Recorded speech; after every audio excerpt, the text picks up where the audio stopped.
All right, so Q&A. Let's talk about the Vice bankruptcy. So there was a Wall Street Journal article that Vice is going bankrupt. Womp womp.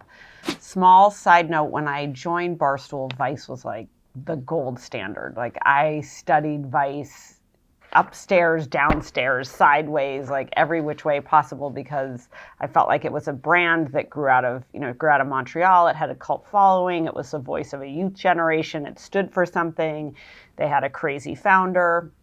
Like there was all sorts of, there not parallels, but there were all sorts of similarities. I really looked at Vice. I remember, when Disney was going to buy Vice, and it had this crazy valuation, and it was so big that I remember thinking, like, God, could Barstool ever be that big? Like, could we ever be in the same stratosphere as Vice? So it's kind of surreal, like the same year that we got acquired, that Vice is now filing for bankruptcy. And I think there's a lot to unpack in it. So one is, and some lessons to take away from it. So like one is that they raised so much money. And if you're in a startup and you're raising an insane amount of money, the valuations and the expectations are so high for what you're going to do, it almost puts you in an impossible place. Like one of the things I'm most grateful for in Barstool is that we didn't raise a lot of money and we were super cheap and so frugal with our money.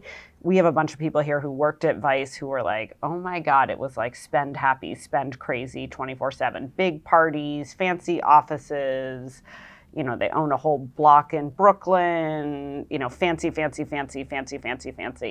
And you realize like you spend away your future and then you're left with what are we doing here? So I think that's one lesson. I think the second lesson, at least that I take away, is how Vice managed itself, like the culture inside of Vice, the integrity. Everybody talks about it being a bro club, which, I realize people say about us, but I think anybody looks inside a Barstool and you see that it's not a bro club, that there wasn't tight management, that people spent more time being psyched to hate on Vice while working at Vice versus making Vice different or better.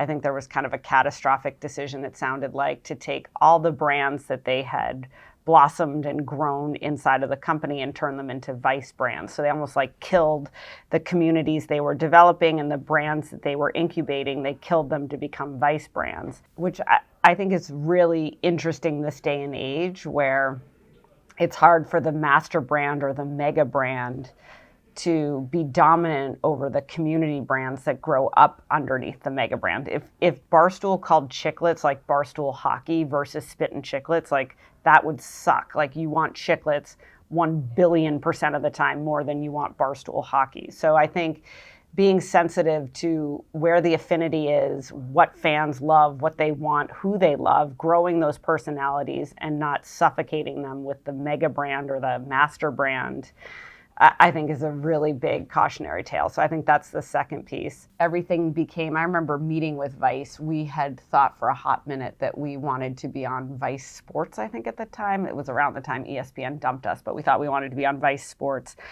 And I remember this meeting, we had it at HQ2, and the Vice people came in, and I was like asking about their customers. And when we said customers at the time, and when we still say customers, we mean humans and fans. And all Vice talked about were advertisers. So like the agency business inside of Vice cared about advertisers. The TV people cared about advertisers. Like nobody cared about the end consumer was my observation. And I think when you lose sight of the consumer, you're in pretty deep trouble. And then I think the other thing that happened is the company just like really slowed down. It became very political. It was all about serving the advertiser. The consumer was an afterthought. The brands lost their value. The politics took over, the inertia. Like nobody was close to anything. Like no one was getting their hands dirty or making decisions or making trade-offs or hard calls. Like they bought Refinery, then what? So I think it's kind of an interesting cautionary tale on raising money, spending money, the culture you keep inside of your company, and also the brands that you grow, and being true to the brands you grow, and above all else, not losing sight of the consumer.